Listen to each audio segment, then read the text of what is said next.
What does the Bible say about divorce? Divorce wasn't part of the original plan. You cry out, "Why doesn't the Lord accept my worship?" I'll tell you why. Because the Lord witnessed the vows you and your wife made when you were young. But you have been unfaithful to her, though she remained your faithful partner, the wife of your marriage vows. Didn't the Lord make you one with your wife? In body and spirit, you are His. And what does He want? Godly children from your union. So guard your heart, remain loyal to the wife of your youth. For I hate divorce, says the Lord, the God of Israel. To divorce your wife is to overwhelm her with cruelty, says the Lord of heaven's armies. So guard your heart, do not be unfaithful to your wife. Malachi 2:14 through 16. Concession. Jesus replied, Moses permitted divorce only as a concession to your hard hearts. But it was not what God had originally intended. And I tell you this, whoever divorces his wife and marries someone else commits adultery, unless his wife has been unfaithful. Matthew 19:8 through 9. Jesus, you have heard the law that says, a man can divorce his wife by merely giving her a written notice of divorce. But I say that a man who divorces his wife, unless she has been unfaithful, causes her to commit adultery.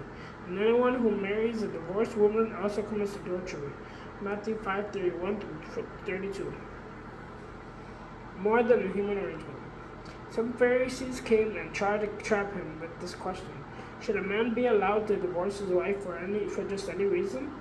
Haven't you read the scriptures? Jesus replied, They record that from the beginning. God made them male and female. And he said, This explains why a man leaves his father and mother and is joined to his wife, and the two are united into one. Since they are no longer two, but one, let no one split apart what God has joined together.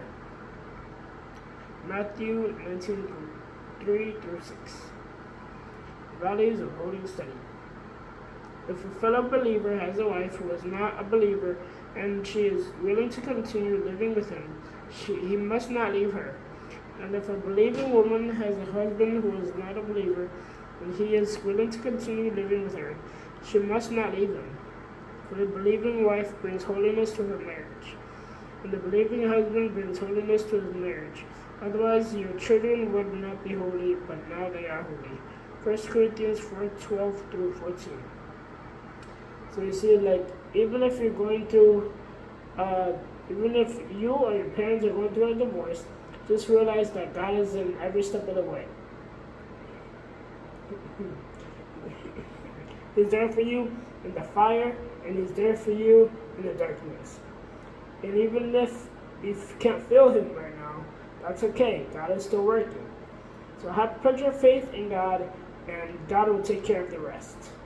So just remember that, and you can move mountains just like Jesus did. All right. So stay encouraged. Encourage each other and yourself, and have a blessed day. Peace.